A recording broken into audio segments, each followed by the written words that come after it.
প্ৰাথমিক বিদ্যালয় উচ্চ প্ৰাথমিক বিদ্যালয়ৰ ৰন্ধন কৰ্মীসকলে প্ৰতিবাদ সাব্যস্ত কৰিছে মাজুলীৰ অন্যতম ব্যৱসায়িক কেন্দ্ৰ কমলাবাৰীত। আৰু বৰ্তমান সময়ত দেখুৱাইছোঁ যে মধ্যাহ্ন ভোজনৰ যি আঁচনি NGO তথা অক্ষয় পাত্ৰক প্ৰদান কৰাৰ বিৰুদ্ধে এনেদৰে প্ৰতিবাদ সাব্যস্ত কৰিছে আৰু বিভিন্ন দাবী আছে। সেই দাবীসমূহৰ পৰিপ্ৰেক্ষিতত এনেদৰে ওলাই আহিছে প্ৰতিবাদ কৰিবলৈ মাজুলীৰ ৰন্ধন কৰ্মীসকল। আৰু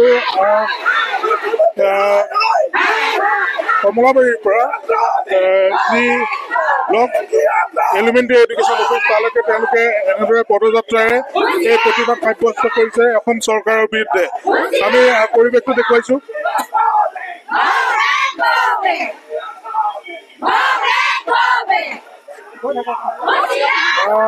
আপোনালোকে প্ৰতিবাদ কৰি আহিছে আৰু আজিও প্ৰতিবাদ কৰিছে, কি ক'ব এই মুহূৰ্তত চৰকাৰৰ প্ৰতি কি আহ্বান? চৰকাৰৰ প্ৰতি এটা আহ্বান জনাইছোঁ, আমাৰ দাবী মানি ল'বই লাগিব।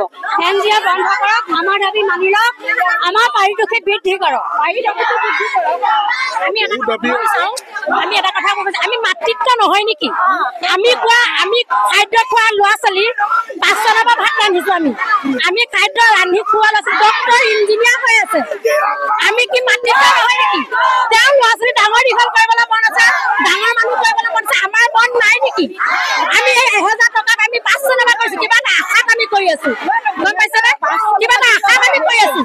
গতিকে তাক শেষ মুহূৰ্তত কি কৈছে, তেওঁলোকে NGOক দিবলৈ বিচাৰিছে। আমাক দৰমহাটো বৃদ্ধি কৰক চাই, অক্টোবৰৰ পৰা আমাক দৰমহা বৃদ্ধি কৰিম বুলি কৈ আমাক চলনা কৰি এতিয়া শুনিছোঁ শেষত NGOক দিব বোলে। সেইটো কেনেকৈ হ'ব? আমি মাতৃত্ব নহয় নেকি?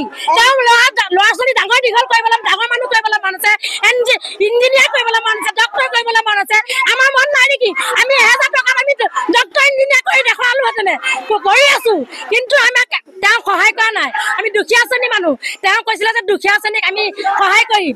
আমি দুখীয়া মানুহ, দুখীয়াকে তেওঁ সহায় কৰিব লাগে। আমাক অৰুণোদয়ৰ পৰা আমাক বঞ্চিত কৰিলে। গতিকে আমাক কিয় এনেকুৱা প্ৰলোভন কৰিছে? আমাৰ মুখ্যমন্ত্ৰী মহোদয়ক আমি এটা দহুকুৰি কৈছোঁ, আমি মাতৃ আমাক ঘাই দিয়ক। আমি মুখ্যমন্ত্ৰীক আমি অপমান কৰা নাই। তেওঁ মাতৃ হাতৰ ভাত খাই ডাঙৰ দীঘল হৈছে। আমি মাতৃ আমাৰ হাতৰ ভাত খাই ডক্তৰ ইঞ্জিনিয়াৰ হৈ আছে বৰ্তমান। গতিকে আমাক সেইকণ আশীৰ্বাদ বা আমাক বঞ্চিত নকৰে যেন। আমাক দৰমহাটো বৃদ্ধি কৰি আমাক ৰান্ধনি কৰিবলৈ আমাক শক্তি দিয়ক আমাক। আমি আগত বেমাৰ নাছিলে, এতিয়া আমাক টেষ্ট দিছে বেমাৰ চেকিং কৰিবলৈ। আমি এইবোৰ নাজানো নেকি?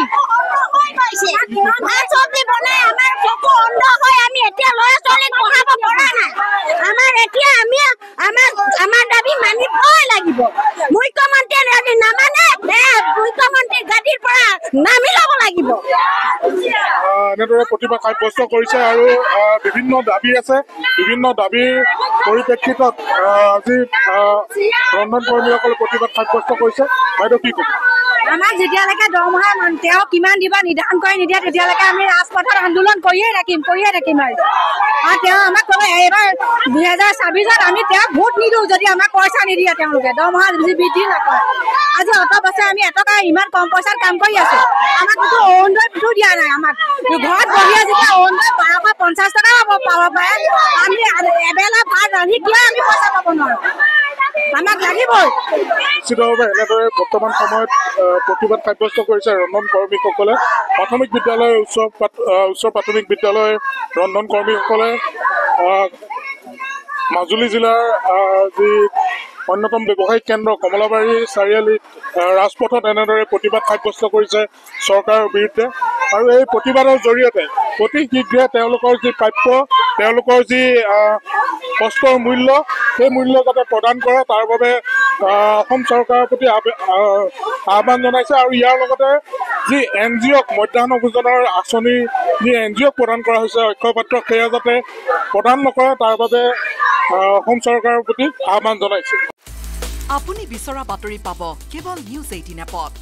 নিউজ 18 এপ ডাউনলোড কৰিবলৈ স্কেন কৰক এই QR কোড। গুগল প্লে ষ্টৰতো পাব এই নিউজ 18 এপ।